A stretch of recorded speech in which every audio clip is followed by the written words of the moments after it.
Well, I mean, let me talk about the CDM program in general for Sure. us at the Department of Commerce. Okay. I'm a big proponent of just basic blocking and tackling. You take a look at the statistics, malware statistics. For example, 44% of the breaches have resulted from 2 to 4 year old known vulnerabilities.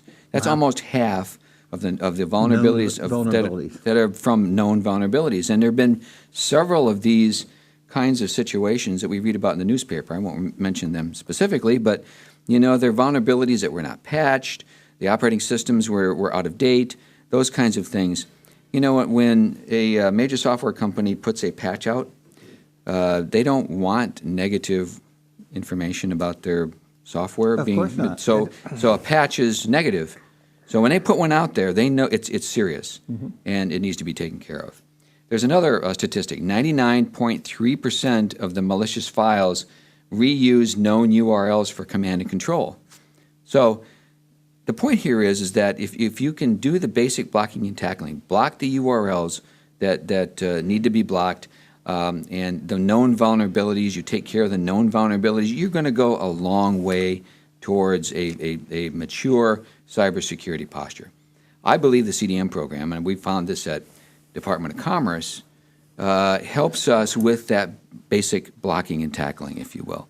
As Mark had mentioned, vulnerability management, software and hardware management, as well as configuration management. If you can nail those 4 areas, you're going to go a long way towards having a very mature cybersecurity process. Interesting. I would also say that what CDM has done, as Ryan and Mitchell have mentioned, that it is put together a bucket of tools that are coordinated, consolidated, and tuned for each other, rather than having a ad hoc process where you slap on a tool over here, another one over here. They're not coordinated. They're not going to be optimal in terms of their efficiency and their ability to do what needs to be done within the environment. So it's kind of like, and let me paint a picture for you, Jim, if I can.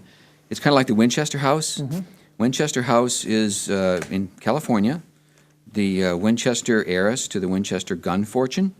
Back in the day, she was told by a seer that if she continued to build her house, that she would not die. Well, that in of itself is problematic. But the actual house itself is architecturally it's just weird architecturally. There's a room, lopped on over here. There's another room over here. There's staircases that go up into the ceiling and not into any upstairs floors. There's bathrooms where you can't open the door because the toilet's in the way. I mentioned that word picture because that's kind of like what it's like when you try to not integrate your tools. You're going to get some function. I mean, you can go up the staircase, but you're not going to get anywhere. Kind of like building something with no plan. Exactly.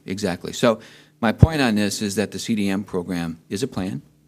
If you use the plan and you move forward and you mature in such a fashion that the tools are efficient and are productive, then in the hardware, software, vulnerability management, and those areas that CDM covers is really going to pay dividends for you.